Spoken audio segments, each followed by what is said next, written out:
નમસ્કાર મિત્રો, SR ફટાફટ ન્યૂઝ ચેનલમાં તમારું સ્વાગત છે। તો જાણી લઈએ ખેડૂતો માટેના તાજા, મોટા અને મહત્વના સમાચાર ફટાફટ ન્યૂઝ સાથે। ગુજરાતમાં આગામી 48 કલાકમાં ગરમીનો પારો 42 ડિગ્રીને પાર જવાની શક્યતા છે। ખેડૂતોએ બપોરના સમયે ખેતીકામ ટાળવા અને પશુઓને છાયામાં રાખવા હવામાન વિભાગ દ્વારા સલાહ આપવામાં આવી છે। આજના માર્કેટ યાર્ડના સર્વે મુજબ ચણાના ભાવમાં મણ દીઠ 20 થી 30 રૂપિયાનો વધારો જોવા મળ્યો છે। ઊંચી માંગને કારણે ખેડૂતોને સારા ભાવ મળી રહ્યા છે, જેનાથી ખેડૂતોમાં ખુશીનો માહોલ છે।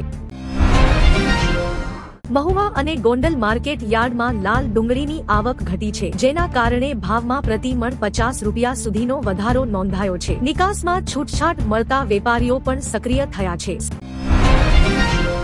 સૌરાષ્ટ્રના વિવિધ માર્કેટ યાર્ડોમાં મગફળીની મબલક આવક થઈ રહી છે। ગત વર્ષ કરતા આ વર્ષે ક્વોલિટી સારી હોવાથી ખેડૂતોને અમણના 1100 થી 1400 રૂપિયા સુધીના ભાવ મળી રહ્યા હોવાના સમાચાર છે।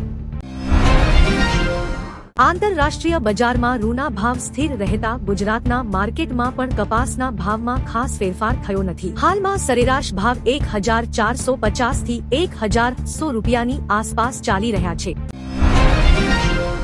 વર્ષ 2026 માટે વિવિધ કૃષિ સાધન સહાય યોજનાઓના ફોર્મ ભરવાની છેલ્લી તારીખ નજીક આવી રહી છે। બાકી રહેલા ખેડૂતોને વહેલી તકે ઓનલાઈન અરજી કરવા કૃષિ વિભાગે સૂચના આપી છે।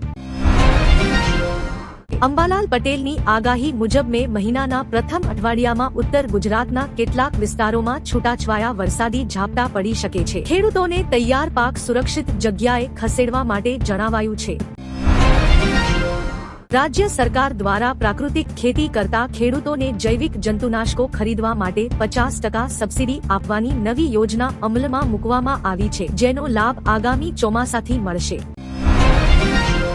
ખેતરમાં જંગલી પ્રાણીઓના ત્રાસથી બચવા માટે સરકાર દ્વારા તાર ફેન્સિંગ સહાય યોજનાના નવા બજેટને મંજૂરી આપવામાં આવી છે। નાના ખેડૂતોને આ યોજનામાં અગ્રિમતા આપવામાં આવશે તેવું જાણવા મળ્યું છે।